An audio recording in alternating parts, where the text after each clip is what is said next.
Let's talk about something that happens to a lot of us. You know, you're successful, you're good at what you do, you're checking all the right boxes, but you just feel stuck. So what is it that separates people who hit that plateau from those who really achieve long-term, sustained high performance?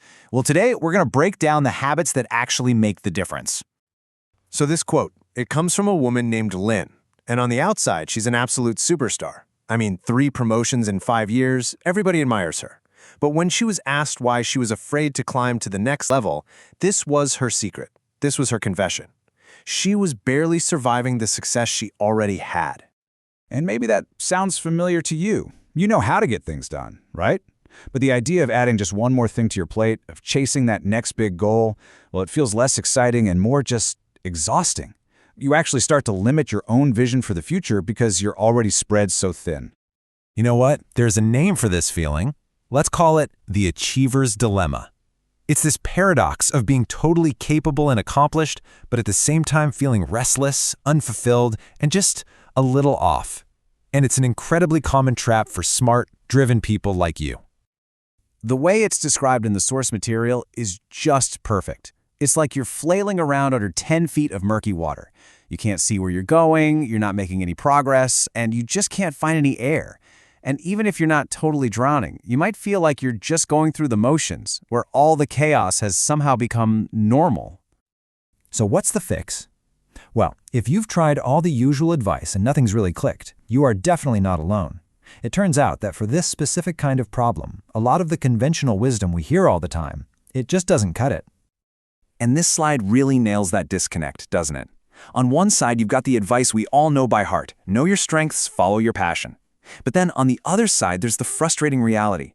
You see people with what seem like lesser strengths just fly right past you, and super passionate people still hit a wall.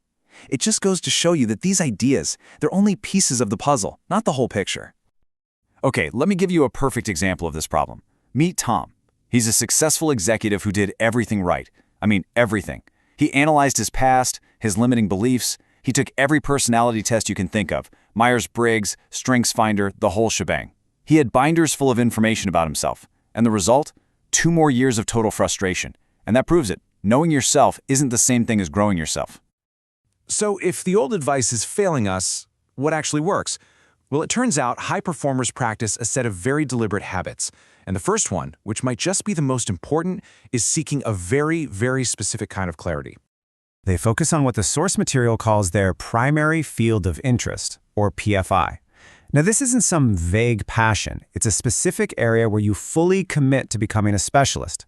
And this is so important because high performers aren't generalists. They intentionally, systematically build the exact skills they need to excel in their chosen field. And that's what leads to that real sense of mastery and accomplishment. So how can you actually put this into practice? Well, the path is surprisingly straightforward. First, you identify your PFI and the 3 skills you need for it right now. Second, you put a plan on your calendar. I mean, literally, schedule time to read, practice, or get coaching. And third, you look ahead. What 3 skills are you going to need in 5 to 10 years? It's this clear roadmap that will pull you right out of that murky water of uncertainty. Okay, on to the second habit. You see, clarity is the map, but you still need fuel for the journey. Long-term high performers are absolute masters at generating and managing their own energy. And I'm talking mentally, physically, and emotionally.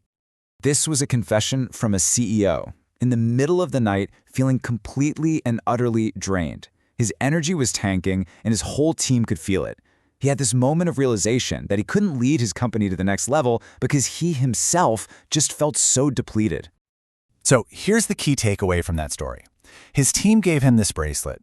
It was a reminder that positive energy isn't something you just wait around for, it's something you decide to bring.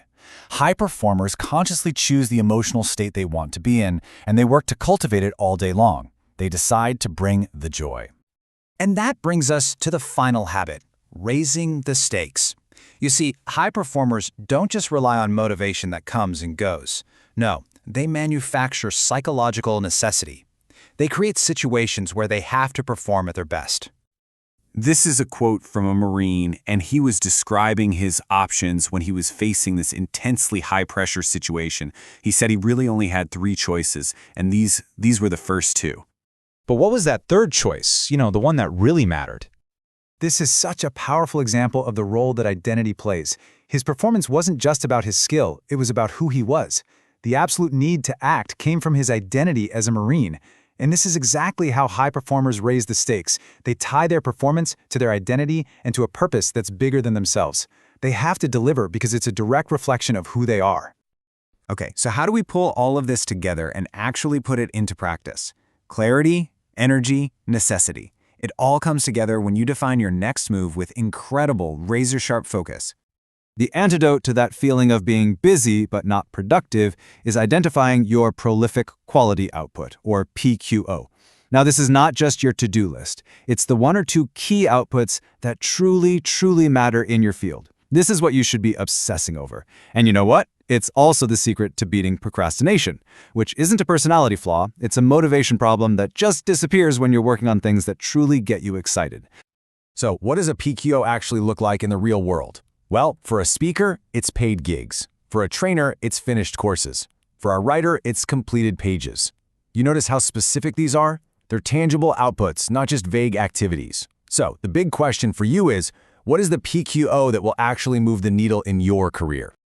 Because ultimately, real high performance isn't about beating the competition out there. It's an internal game. It's all about having clarity in your direction, generating the energy you need to walk that path, and raising the personal stakes so you have no choice but to give your best.